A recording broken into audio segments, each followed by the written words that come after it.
ગાયોને ચોરાઈ લીધી, બ્રહ્મલોકમાં સંતાડી દીધા એમને. ભગવાન એ સમયે બધા જ ગ્વાલબાલોનું રૂપ ધારણ કર્યું, ગાયોનું રૂપ ધારણ કર્યું, વાછડાઓનું રૂપ ધારણ કર્યું.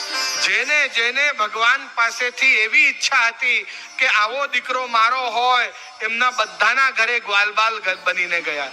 જે ગાયોને એવી ઈચ્છા હતી કે આવો વાછડો મારો હોય, એ બધી ગાયોના વાછડા બનીને ભગવાન ગયા.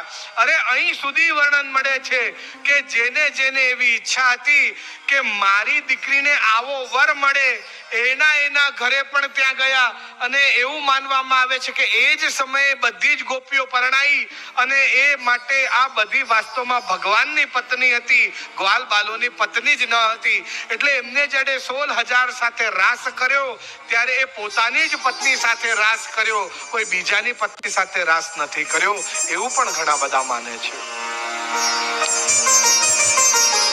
અનેક મત છે, પણ ભગવાન આ બધાનું રૂપ ધારણ કરીને અને બધાના ઘરે રહ્યા. આખું વર્ષ ત્યાં રહ્યા.